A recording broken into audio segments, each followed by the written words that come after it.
86 साल की उम्र में रतन टाटा ने अंतिम सांसें ली है। मुंबई के ब्रीच कैंडी अस्पताल में रतन टाटा का इलाज चल रहा था। पिछले लंबे वक्त से वो बीमार चल रहे थे और रतन टाटा ने कुछ ही वक्त पहले मुंबई के ब्रीच कैंडी अस्पताल में अंतिम सांस ली है। हमारे साथ इस वक्त राजेश मुंबई से लाइव जुड़ चुके हैं। राजेश, क्या इस वक्त जानकारी रतन टाटा जी के बारे में सामने आ रही है, क्योंकि लंबे वक्त से वो बीमार तो चल रहे थे, इसके अलावा क्या क्या और अस्पताल की तरफ से जानकारी या उनके परिवार की तरफ से जानकारी मिल पाई है? देखिए गोनिका, इस वक्त जो जानकारी हमें मिल पा रही है उसमें यही बताया जा रहा है कि रतन टाटा अब हमारे बीच नहीं रहे। थोड़ी देर पहले उन्होंने अंतिम सांस ली है मुंबई के ब्रीच कैंडी अस्पताल में।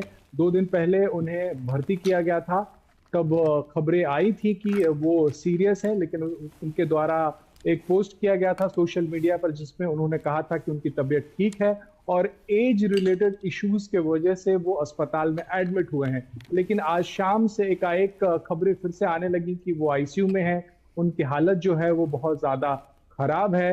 इस बाबत अभी तक टाटा ग्रुप की तरफ से, उनके परिवार की तरफ से या अस्पताल की तरफ से बहुत ज्यादा हमें पता नहीं चल पाया, लेकिन इतनी जानकारी जो हमें मिल पाई है उसमें बताया जा रहा है कि रतन टाटा अब हमारे बीच में नहीं रहे हैं। काफी समय से वो बीमार चल रहे थे और अक्सर वो ब्रीच कैंडी हॉस्पिटल जाया भी करते थे जहां उनका इलाज जो है वो होता था। और सोमवार को जब वो गए थे तो इस तरह की खबरें आ रही थी कि वो बहुत ज्यादा बीमार हैं, लेकिन जब उन्होंने सोशल मीडिया पर पोस्ट किया तो उन अटकलों को, उन खबरों को विराम लगा था। लेकिन आज शाम से एक बार फिर से इस तरह की खबरें आने लगी कि उनकी हालत ज्यादा खराब है, जिसके बाद अभी थोड़ी देर पहले आधिकारिक तौर पर कंफर्मेशन आया है कि अब रतन टाटा जो हैं वो हमारे बीच में नहीं रहेंगे। गोनिका, राजेश, रतन टाटा की कई वीडियोस हैं, कई उनके ऐसे थॉट्स हैं जो हमारे बीच में हमने कई बार सुने हैं उनके मुंह से। कई बार लोग उनके व्यक्तित्व की बहुत तारीफ करते हैं। क्या उनके व्यक्तित्व की कुछ ऐसी बातें हैं जो आप शेयर करना चाहें, क्योंकि रतन टाटा ने टाटा ग्रुप को जिस ऊंचाई पर वो लेकर गए हैं और इसके अलावा एक व्यक्ति के तौर पर भी उन्हें लोग याद रखते हैं? बिल्कुल, इंडस्ट्रियलिस्ट के साथ साथ उन्हें फिलैंथ्रोपिस्ट भी कहा जाता था, यानी कि समाज के लिए बहुत कुछ किया है रतन टाटा ने। टाटा ग्रुप ने बहुत कुछ किया है और ये देश, ये समाज उसे भूल नहीं सकता है। और खास करके अगर रतन टाटा की बात करें तो अक्सर वो कई ऐसे जेस्चर्स किया करते थे जिससे समाज में एक अलग मैसेज जाता था। और मुंबई में कई बार जब वो दिखते थे, या तो स्टूडेंट्स के साथ कई बार दिख जाते थे या किसी कार्यक्रम में जब दिखते थे, तो जो वहां पे लोग होते थे उनसे बड़े अच्छे से मिलते थे और उनको किसी न किसी तरीके से इंस्पायर किया करते थे अपने बातों से, अपने कार्यकलापों से। तो ये सिर्फ टाटा परिवार का नुकसान नहीं है, ये पूरे देश का नुकसान है कि जिस तरीके से फिलैंथ्रोपिस्ट थे, समाज सेवक थे रतन टाटा, जो अब हमारे बीच में नहीं रहे।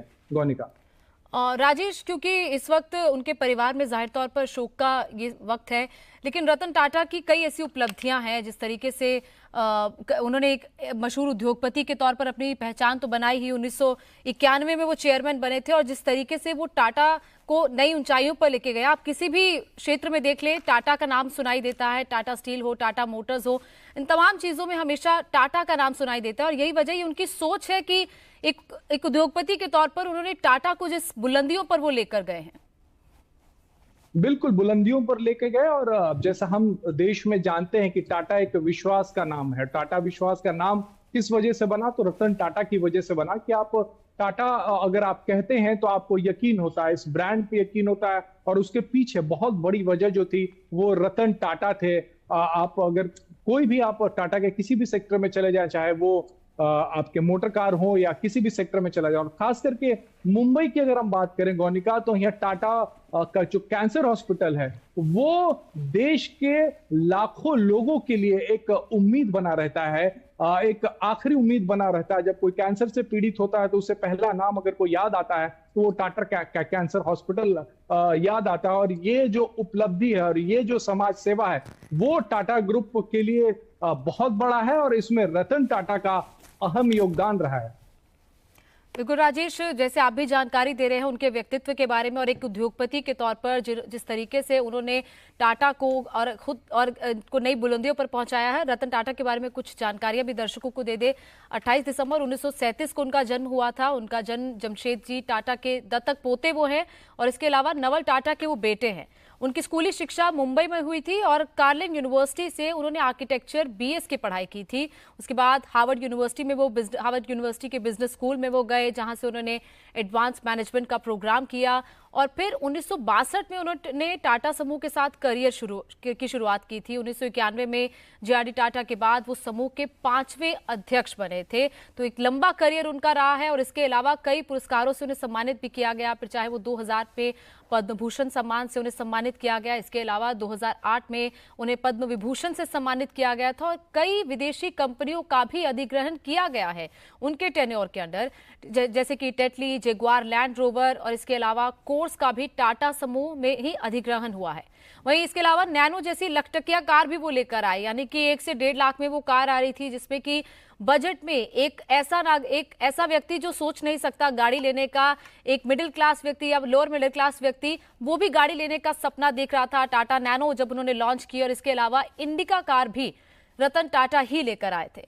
राजेश, जैसे हमने उनके बारे में बताया, खासतौर पर टाटा नैनो की बात सबको याद आती है कि जब इस तरीके से वो जो आइडिया एग्जीक्यूट किया गया था कि एक ऐसी कार जो बजट कार है, बजट फ्रेंडली है, 1 से 1.5 लाख में वो गाड़ी आ रही थी और वो आम लोगों के लिए, जो लोग 5 से 7 लाख या 10 लाख की गाड़ी नहीं ले सकते थे, 1 से 1.5 लाख की गाड़ी में भी उनका गाड़ी का सपना पूरा हो रहा था। बिल्कुल यही वजह है कि टाटा को, रतन टाटा को हर बार उस व्यक्तित्व के तौर पर देखा गया जो आम लोगों के बारे में सोचता था, जो देशवासियों के बारे में सोचता था, ऐसे लोगों के बारे में भी सोचता था जो जिनके पहुंच से कार बहुत दूर हुआ करती थी। अगर 15 साल 20 साल पहले हम जाएं गौनिका, तो कार लेना ही एक बहुत बड़ी चीज हो जाती थी। तो उस दौरान लोगों के बारे में उन्होंने सोचा कि हर शख्स जो है इस देश में अगर वो कार लेना चाहता है तो 1 लाख रुपए अगर उसके पास है तो वो कार ले, और ये सोच थी उनकी, जिसकी वजह से नैनो जो है वो एक मूर्त रूप ले पाया था। और रतन टाटा जो है वो 1990 में उन्होंने टाटा ग्रुप के बतौर चेयरमैन का पोस्ट संभाला और 2012 तक रहे। उसके बाद उन्होंने चेयरमैनशिप छोड़ दिया था, बीच में फिर से वो इंटरिम चेयरमैन बने थे कुछ दिनों के लिए, 2016 से लेकर 2017 तक। और उनके चैरिटेबल ट्रस्ट जो है गौनिका, वो कई सारे हैं और उसको अभी तक वही हेड कर रहे थे, जितने भी चैरिटेबल ट्रस्ट हैं।